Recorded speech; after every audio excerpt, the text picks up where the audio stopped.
1967 को पटना में हिंदी साहित्य सम्मेलन हुआ, जिसमें उर्दू के खिलाफ आंदोलन की शुरुआत की गई।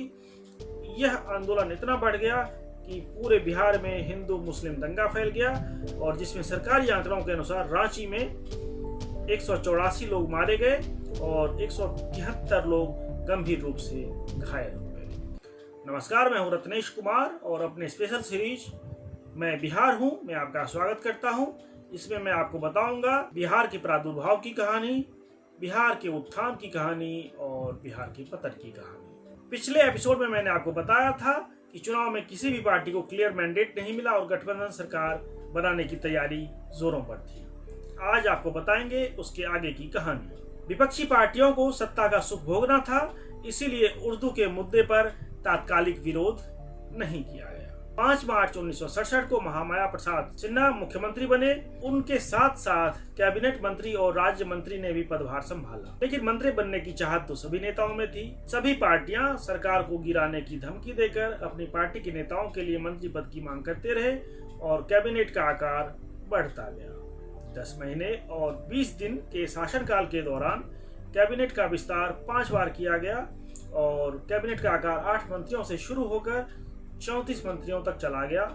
इसके बावजूद भी वो एमएलए संतुष्ट नहीं थे जिसे कोई पोर्टफोलियो नहीं मिल पाया था। इस पूरे घटनाक्रम को कांग्रेस पार्टी देख रही थी और महामाया प्रसाद सिन्हा की सरकार को गिराने की कोशिश में लगी हुई थी। कांग्रेस को पता था कि उर्दू को दूसरी सरकारी आधिकारिक भाषा बनाने के मुद्दे पर यूनाइटेड फ्रंट की सरकार में मतभेद है और इसी मुद्दे को भुनाने के लिए कांग्रेस ने एक चाल चली। कांग्रेस के एक एमएलए ने उर्दू को आधिकारिक भाषा बनाने का प्रस्ताव सदन में रखा, जिसके लिए जनसंघ राजी नहीं थी और जनसंघ के national general secretary Deendayal Upadhyaya ने इस बिल के खिलाफ बयान दिया। दूसरी ओर सरकार में उप मुख्यमंत्री कर्पूरी ठाकुर ने बयान दिया कि उर्दू को दूसरी सरकारी आधिकारिक भाषा बनाने का मुद्दा सरकार के 33 सूत्री प्रोग्राम का हिस्सा है और इसे इम्प्लीमेंट करने की कार्यवाही प्रगति पर है। इस अंतर विरोध की वजह से जनसंघ सड़कों पर उतर आई और सरकार में घमासान मच गया और बाकी दूसरे संगठनों जैसे कि हिंदी साहित्य सम्मेलन संगठन और मैथिली क्षेत्र के नेता ने भी जनसंघ का भरपूर साथ दिया। 27 जुलाई 1967 को पटना में हिंदी साहित्य सम्मेलन हुआ, जिसमें उर्दू के खिलाफ आंदोलन की शुरुआत की गई। यह आंदोलन इतना बढ़ गया कि पूरे बिहार में हिंदू मुस्लिम दंगा फैल गया और जिसमें सरकारी आंकड़ों के अनुसार रांची में 184 लोग मारे गए और 173 लोग गंभीर रूप से घायल हो गए। सरकार इस कॉन्फ्लिक्ट से जनता का ध्यान हटाने के लिए सरकार ने काउंटर चाल चली। कांग्रेस सरकार जो केबी सहाय के नेतृत्व में थी, उस पर भ्रष्टाचार के आरोप थे। यह आरोप केबी सहाय के साथ साथ उनके कुछ मंत्रियों पर था, जिनके नाम हैं रामलखन सिंह यादव और राघवेंद्र नारायण सिंह। उनके खिलाफ भ्रष्टाचार के आरोपों की जांच के लिए एक इंक्वायरी कमीशन बिठाया गया था, जिसका नेतृत्व कर रहे थे सुप्रीम कोर्ट के रिटायर्ड जज जस्टिस वेंकट रमन अय्यर। दूसरी ओर सभी पार्टियों में बगावत शुरू हो गई। महामाया प्रसाद सिन्हा सरकार के गठन के महज 4 महीने बाद ही 3 आदिवासी एमएलए पॉल हांसदा, मुंशी हांसदा और भगत मुर्मू यूनाइटेड फ्रंट से अलग होकर कांग्रेस का हाथ थाम लिया। श्याम सुंदर दास कांग्रेस से निकलकर यूनाइटेड फ्रंट में शामिल हो गए। बीपी मंडल अपने 25 सपोर्टर एमएलए के साथ यूनाइटेड फ्रंट से निकलकर एक अलग पार्टी बना ली, जिसका नाम था शोषित दल। 5 सितंबर 1967 को बीपी जवाहर अपने 11 सपोर्टर एमएलए के साथ कांग्रेस से निकलकर यूनाइटेड फ्रंट में शामिल हो गए। इसी क्रम में झारखंड पार्टी के 6 एमएलए एन.ई. होरो के नेतृत्व में यूनाइटेड फ्रंट से निकलकर शोषित दल में शामिल हो। बीपी मंडल के यूनाइटेड फ्रंट से अपने सपोर्टर के साथ बाहर निकलने की वजह से सरकार कमजोर पड़ गई और इसी का फायदा उठाते हुए कांग्रेस शोषित दल ने सरकार के खिलाफ अविश्वास प्रस्ताव लाया, जो कि 150 वोट के मुकाबले 163 वोट से पास हो गया और बिहार की पहली गैर कांग्रेसी सरकार सत्ता से बाहर हो गई। बिहार के तत्कालीन गवर्नर नित्यानंद कानूनगो ने कांग्रेस को सरकार बनाने के लिए आमंत्रित किया, लेकिन कांग्रेस ने कहा कि हमारी पार्टी शोषित दल को अपना सपोर्ट देगी। तब ऐसा लग रहा था कि शोषित दल के नेता बीपी मंडल मुख्यमंत्री बनने वाले हैं। लेकिन यहाँ एक पेच फंसा हुआ था। यह पेच क्या था?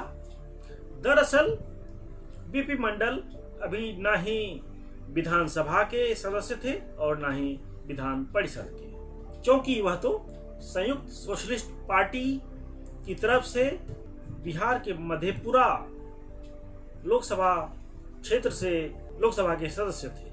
और जब यूनाइटेड फ्रंट की सरकार बन रही थी तो संयुक्त सोशलिस्ट पार्टी के मुखिया राम मनोहर लोहिया ने मंत्री परिषद के गठन के सुचारू कार्यान्वयन के लिए बीपी मंडल को पटना भेजा था, लेकिन वह खुद कैबिनेट में अपने लिए जगह बनाने में सफल रहे। बीपी मंडल चूंकि बिहार के किसी भी सदन के सदस्य नहीं थे, इसीलिए गवर्नर नित्यानंद कानूनगो के द्वारा बीपी मंडल को मुख्यमंत्री बनाने के प्रस्ताव को रिजेक्ट कर दिया गया। अब क्या हो सकता था? तभी एक दूसरा राजनीतिक पाशा फेंका गया। क्या था वह पाशा? मुंगेर जिले के परबत्ता विधानसभा क्षेत्र से विधायक और शोषित दल के नेता सतीश प्रसाद सिंह को 28 जनवरी 1968 को कार्यकारी मुख्यमंत्री बनाया गया। इस तरह से वह बिहार के छठे मुख्यमंत्री बने। अगले दिन यानी 29 जनवरी को कार्यकारी मुख्यमंत्री सतीश प्रसाद सिंह ने बीपी मंडल को विधान परिषद का सदस्य बनाने का अनुमोदन किया, जो कि उसके ठीक अगले दिन राज्यपाल द्वारा मंजूर कर लिया गया। इस तरह से बीपी मंडल विधान परिषद के सदस्य बन गए। अब बीपी मंडल का रास्ता साफ हो गया था, इसलिए मुख्यमंत्री सतीश प्रसाद सिंह ने इस्तीफा दे दिया और बीपी मंडल 1 फरवरी 1968 को बिहार के 7वें मुख्यमंत्री के रूप में अपना पदभार ग्रहण किया। साथ ही साथ सतीश प्रसाद सिंह अब तक के सबसे कम समय के लिए मुख्यमंत्री बनने का रिकॉर्ड है। यदि 28 जनवरी और 1 फरवरी को एक्सक्लूड कर दें तो सिर्फ 3 दिनों के लिए, और ये दोनों दिन इंक्लूड कर दें तो 5 दिनों के लिए। हालांकि बीपी मंडल का सफर भी आसान नहीं रहा और उनका कार्यकाल सिर्फ 27 दिनों तक चल पाया। अगले एपिसोड में मैं आपको बताऊंगा बीपी मंडल सरकार के गिरने की कहानी और उसके आगे का बिहार का सफर। यदि आप मुझे YouTube पर देख रहे हैं तो लाइक करें, यदि वीडियो पसंद ना आए तो कमेंट बॉक्स में लिखें, ताकि आपके फीडबैक पर अगले एपिसोड में ध्यान दिया जाए। और अगला एपिसोड देखने के लिए चैनल को सब्सक्राइब करें। यदि आप मुझे फेसबुक पर देख रहे हैं तो वीडियो को लाइक और शेयर करें। अगला एपिसोड जरूर देखिएगा। तब तक के लिए नमस्कार।